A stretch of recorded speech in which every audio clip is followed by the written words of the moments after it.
Hi everybody. Today we're going to talk about how to build a spreadsheet in Excel that'll help you build your case. If you want to do an audit on your mortgage, this is what you do. Now, not everybody knows how to use Excel, but I can show you the basics. So you just open up a file and bring this first page up, and you'll notice that you can put your mouse cursor in these little squares, and these little squares are called cells. And so you type inside the cell. First one, A, you want to put in date.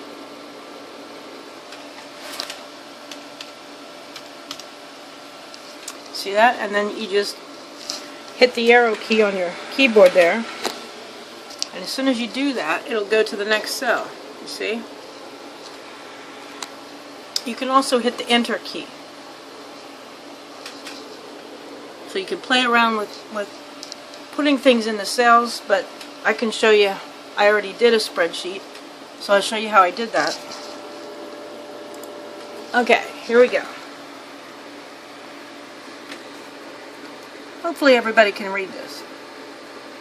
Okay, so you see my first cell range is called date received. Next one, amount paid, principal paid, interest paid, escrow in and escrow out, principal balance, escrow balance. And then I have fields over here for payments like taxes, insurance, late fees, miscellaneous, things like that. And then whenever there's an item I need to examine, I will highlight it in red like that. And I'll show you how to do that. So what I did was I took all my statements and I put the date that it was received by the bank, the amount of my payment, and how they credited it. I looked at each statement so I saw how they applied the principal and interest to my loan. I checked the escrow balance and I put in the amounts that it showed on their statements, and then the principal balance remaining.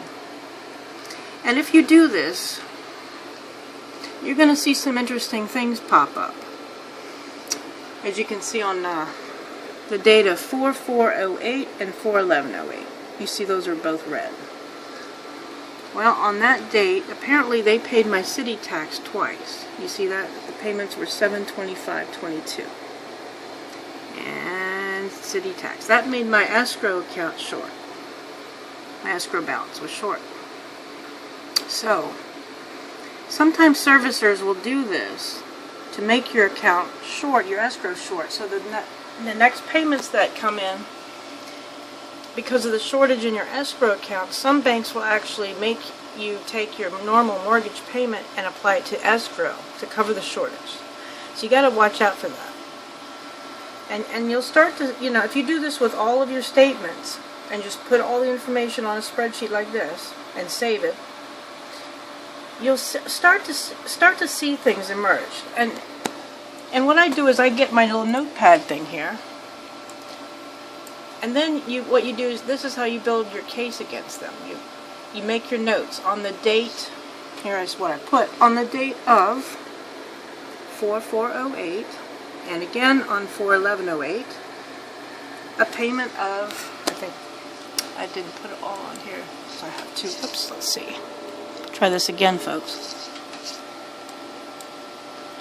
On the date of 4408 and again on 41108, a payment of $725 was made, which made the escrow account to be short.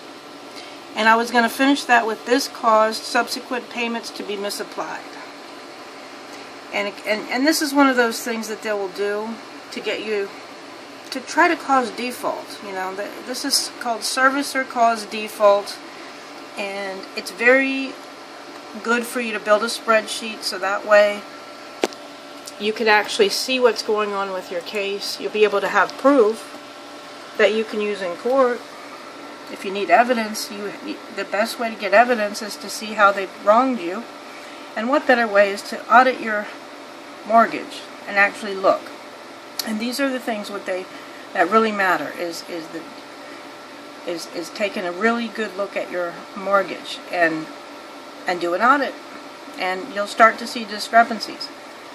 Everyone that I've talked to has always found discrepancies, and once you have built these discrepancies and you've make your notes and your sentences and put them on your motions, it'll make sense to the judge. If you can say, well, on this date this happened, and here's the evidence, here's the statements.